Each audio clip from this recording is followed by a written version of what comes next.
açılır bu milletin seheri. Senin adınla bağlı bu halkın her zeferi. Qədemin değen yerde sehralarda gül atır. Gülistana çevrilir yurdun kendi şehri. Güneş doğur elə bil harda çekilir adım. Dosta fəxarət gəlir, gözü kör olur yadım. Azərbaycan deyəndə səni düşünürük biz. Azadlığı inamı halqa sən bağışladın. Sən elə bir zirvəsən, küləklər neyləyəcək? Dünənim bugünüm sen, seninledir gelecek. Ne kadar Azerbaycan, ne kadar bu millet var. Heydər xalqım diyecek, halk Heydər söyleyecek. Heydər xalqım diyecek, halk Heydər söyleyecek.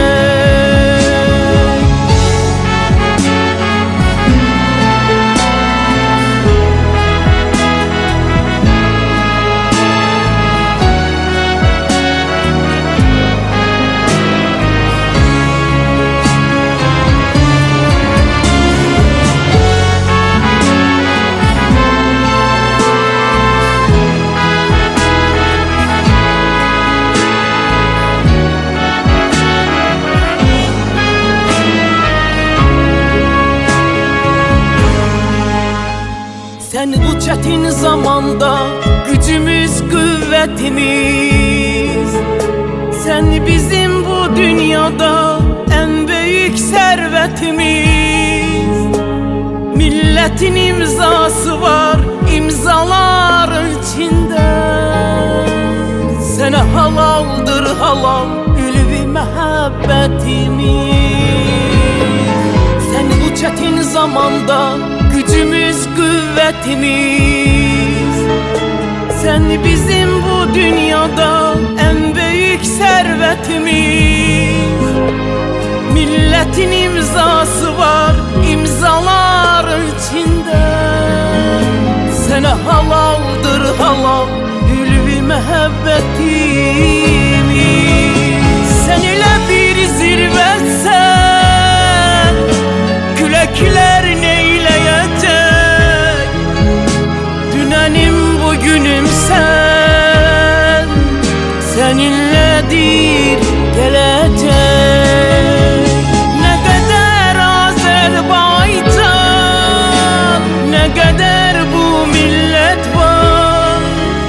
Heydər xalqım diyecek, halk Heydər söyleyecek.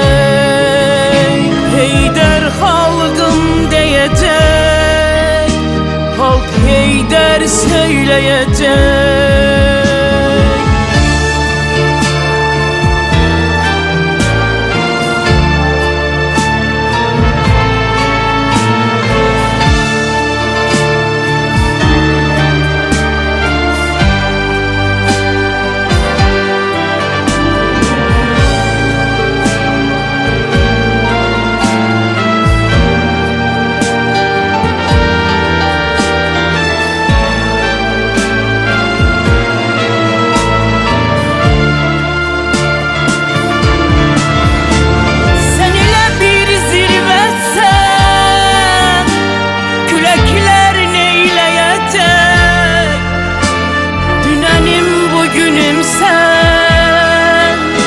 Seninledir gelecek.